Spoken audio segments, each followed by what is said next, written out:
नमस्कार, सत श्री अकाल, अस्सलाम वालेकुम, जय हिंद साथियों। आप सभी का तहे दिल से स्वागत करते हैं टीजीटी पीजीटी एंड टीचर्स अड्डा के इस महामंच पे। आज का ये जो सेशन है, कई मुद्दों पर बात करने के लिए आया हूँ। पहला तो ये है कि ये है क्या चीज़। उत्तर प्रदेश लोक सेवा आयोग ने जारी जो नोटिफिकेशन किया है जीआईसी, इसके बारे में जानने के लिए हर एक स्टूडेंट का पहला सवाल ये होता है कि सर इसमें आयु कितने से कितने तक बच्चे भर सकते हैं कैंडिडेट्स, दूसरा फी कितना है, नंबर ऑफ सीट क्या है, सर इसके एग्जाम्स के पैटर्न्स क्या है, क्या प्री और मेंस दो पेपर में होंगे, तो उसके सर फी क्या होंगे और कितने सवाल आने वाले हैं, सिलेबस क्या है और नंबर ऑफ सीट्स क्या है। इन सभी मुद्दों को हम 5 मिनट के अंतर्गत हम कंप्लीट करने वाले हैं, तो थोड़ा ध्यान से अंत तक जरूर देखें। पहली बात कि ये नोटिफिकेशंस जो है आपको उत्तर प्रदेश लोक सेवा आयोग के द्वारा जारी किया गया है और इसका जो आप देखेंगे फॉर्म भरने की प्रारंभ होने की तिथि 12 अगस्त से जो है आज से शुरू हो गया है और ये आपको 19 सितंबर तक आपको देखने को मिलेगा। 12 से 19 सितंबर। अच्छा, हालांकि जो स्वीकार किया जाएगा वो 12 अगस्त से 12 सितंबर तक, लेकिन कह रहा है कि आवेदन में सुधार संशोधन शुल्क समाधान की अंतिम जो तिथि होगा वो 19 तारीख को 19 सितंबर का होगा। ये तो एक बात। फॉर्म भरने की तिथि आप लोगों का स्टार्ट हो चुका है, ठीक है। अब आता है सवाल ओटीआर करना। आप सभी लोग को पता है कि ओटीआर जो होता है, रजिस्ट्रेशंस जो है आपको रजिस्टर कराने पड़ेंगे और कोई भी राज्य के स्टूडेंट्स इस फॉर्म को भर सकता है। पहली बात, कोई भी राज्य के स्टूडेंट है आप भर सकते हैं। अब फी पे बात कर लेते हैं कि सर फी कितना है। थोड़ा सा ध्यान से सभी लोग डिटेल को समझिएगा। फी कितना है?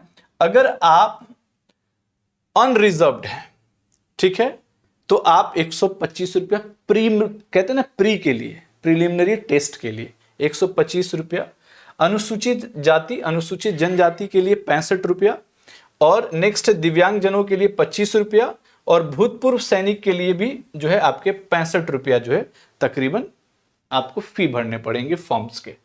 ऐसे भी सर्विसेज कमीशन के जो फी है ऑलमोस्ट, जैसे बिहार में 600 650 के आसपास में, बहुत सारे कमीशंस में जो है इतना ही फी देखने को मिलता है।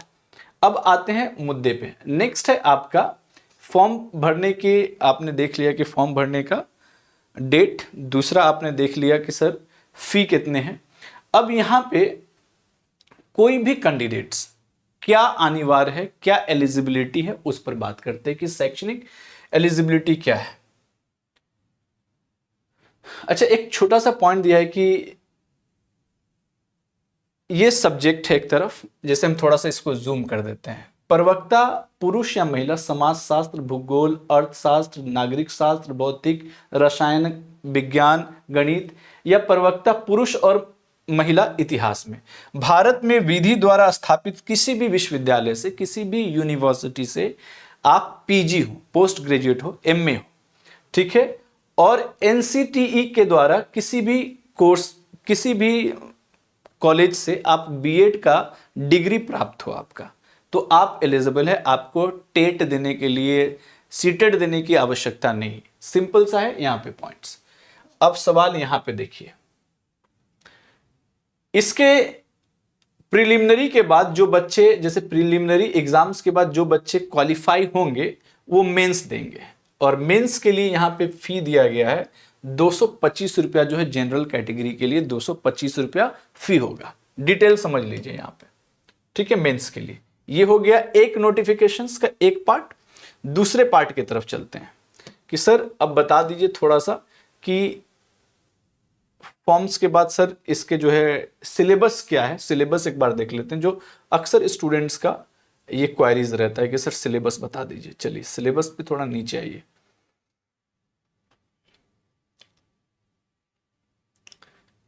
देखिए लैंग्वेज सेक्शंस में आप लोग थोड़ा सा देख लीजिएगा। पहले तो लैंग्वेज सेक्शंस है ये आपका हिंदी का, ठीक है, हिंदी के बाद आपके इंग्लिश सेक्शन से, ये लैंग्वेज का पार्ट है, ठीक है। नीचे आइए, आप इतिहास में थोड़ा सा देख लीजिएगा। इतिहास 10 नंबर पेज पे आपके इतिहास का डिटेल है। हाँ, यहां पे ये इतिहास का आपको पूरे के पूरे डिटेल्स में देख लीजिए कि इतिहास में, प्राचीन भारत के इतिहास में आपको पूरा ऐतिहासिक इतिहास जैसे स्टोन एज से शुरू करता है, ठीक है। उसके बाद आप स्टोन एज के बाद तीनों एज, प्री, मेसो एंड जो है नियोलिथिक फेज के बाद आप पढ़ेंगे that is the Harappan culture से लेकर, ऐसा कोई टॉपिक नहीं इसमें छोड़ा है। जैसे वैदिक काल है, उत्तर वैदिक काल इत्यादि इकाइयों में। उसके बाद दूसरा है एंशिएंट में जैन धर्म, वैष्णव धर्म वगैरह, भागवत धर्म तक है। फिर आपका इकाई 3 में आप देखने को मिलता है, this is the also important, pre medieval और प्री सल्तनत, सल्तनत इत्यादि सभी इसमें देखने को मिलेंगे। खास तौर से ट्रिपराइट, गुजरा, प्रतिहाराज इत्यादि इन सब की लड़ाई के भी बारे में देखने को मिलता है। और सबको इकाई इकाई में बांट लिया है, छोटे जो 4वां इकाई, 5वां इकाई, मतलब तब से लेकर आप जो है सारे के सारे, जैसे first Anglo Mysore war, third Mysore, fourth Mysore, तो जितने भी गवर्नर जनरल्स हैं, मैं एक नोट्स प्रोवाइड आप लोग को कराता हूँ, मोर देन सफिशिएंट होता है वो। ये पूरे मॉडर्न्स में रंजीत सिंह से लेकर डलहौजी वगैरह सब पढ़ना है आपको। इवन आप यहाँ पे देखिए मॉडर्न के यहाँ तक आपको डिस्कस करना, रेगुलेटिंग पेट्स इंडिया चार्टेड 1909, 1919, ये सभी तक आपको स्टडी करना। मतलब स्वतंत्रता के बाद भी पंचवर्षीय योजना तक, प्रथम पंचवर्षीय योजना, सेकेंड पंचवर्षीय योजना, इंडो पाकिस्तान वॉर तक, 1975 तक आपको स्टडी करना है।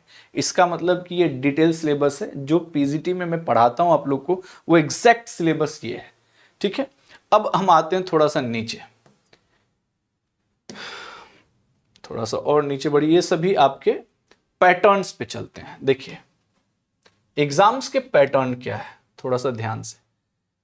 प्राध्यापक उत्तर प्रदेश, आप लोग एक्साइटेड में ये है कि सर ये बता दीजिए कि सर सिलेबस तो मैंने डिस्कस कर लिया, ठीक है, सिलेबस पूरे के पूरे इतिहास पढ़ना, कोई पोर्शन छोड़ना ही नहीं। उसके बाद सर सीट्स दिखा दीजिए कि सीट्स कितना आते हैं।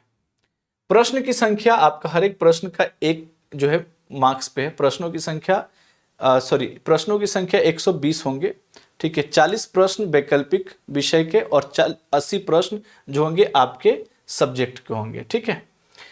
प्रत्येक प्रश्न पर निर्धारित अंक 2.5 अंक है और निर्धारित कुल अंक जो बताया गया हालांकि 300 के होंगे। समय आपको 2 घंटे दिए जाएंगे। फिर से मैं समझा देता हूं, 300 मार्क्स के पेपर है, 2 घंटे दिए जाएंगे, ठीक है, 2 घंटे।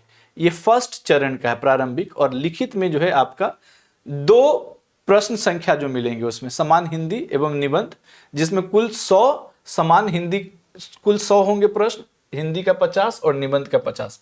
2 घंटे यहाँ पे दिए जाएंगे, ठीक है। प्रथम प्रश्न पाठ्यक्रम प्रशिस्त 3 के अनुसार, द्वितीय प्रश्न पत्र वैकल्पिक विषय होगा, समय अवधि 3 घंटे की होगी और 300 मार्क्स के पेपर होंगे। ये मेंस वाले के लिए। मेंस वही बच्चा दे सकता है जो प्री क्वालिफाई करेगा। पहले प्री पे आप लोग फोकस ज्यादा करें, तभी आप मेंस दे पाएंगे। आप नीचे आइए, ये है आपके सीट्स। आप सीट्स देख लीजिए, सभी कैंडिडेट्स की सीट कितने हैं। प्रवक्ता पुरुष राजकीय इंटर कॉलेज में इतिहास में आपको जो सीट अच्छा खासा है, सीट बहुत गोल्डन अपॉर्चुनिटी, 41 सीट्स आपके हैं टोटल सीट्स। 41 सीट्स यहाँ पे देखने को मिल रहा है। बाकी सब्जेक्ट के भी है, अर्थशास्त्र, उर्दू, गणित, भौतिक, रसायन, सब में अच्छे खासे सीट्स हैं, ठीक है। टोटल सीट्स जो है आपके 77, मतलब 777 सीट्स हैं आपके पुरुष के लिए, ठीक है, पुरुषों के लिए सभी सब्जेक्ट में। यहाँ पे दूसरा फेज में आपको दिख रहा होगा महिलाओं के लिए प्रवक्ता। इसमें इतिहास में 34 सीट्स हैं, 34 सीट्स हैं। टोटल सीट्स की अगर हम बात करें तो 694 महिला के लिए, 777 पुरुष के लिए और 694 महिलाओं के लिए। उसके बाद है प्रवक्ता अस्पर्श दृष्टिबाधित राजकीय इंटर कॉलेज समेकित इत्यादि। इनमें भी कम से कम 45 सीट्स है अलग अलग सब्जेक्ट में। इतिहास में 3 सीट्स हैं और उसके बाद भी है प्रशिक्षण अध्यापक वर्ग सेवा के लिए, यहाँ पे 2 सीट्स हैं। तो ये थे आपके सीट्स की कंप्लीट जानकारी। तो ये है डिटेल, आप लोग एक बार देख लीजिएगा। और गोल्डन अपॉर्चुनिटी है साथियों उत्तर प्रदेश जैसे राज्यों में जीआईसी लेक्चरर बनने की। तो मैंने डिटेल डिस्कशन किया। अच्छा, आयु सीमा की जहां तक बात है, मिनिमम 21 वर्ष और मैक्सिमम 40 वर्ष आयु सीमा होनी चाहिए। एलिजिबिलिटी में मास्टर्स होनी चाहिए पर्टिकुलर सब्जेक्ट में, जैसे इतिहास, पॉलिटिकल साइंस, ज्योग्राफी इत्यादि में, और उसके साथ बीएड होना चाहिए, ठीक है, मान्यता वाले कॉलेज या यूनिवर्सिटी से। तो ये थे डिटेल। कोई भी और भी डिटेल चाहिए तो कमेंट बॉक्स में आप जरूर लिखिएगा, आपको कमेंट बॉक्स में डिटेल्स ज़रूर जानकारी मिलेगी। इसी तरह से क्लासेस ऑलरेडी चल रहा है, हमारे क्लासेस में भी ज़रूर जुड़ें ताकि इस जो एग्ज़ाम की क्वालिफाई आप कर सकें। इसी के साथ आज की सेशंस को मैं यहीं पे विराम देता हूँ। Thank you all of you, thank you so much, have a nice day, good luck, जय हिंद, जय भारत साथियों।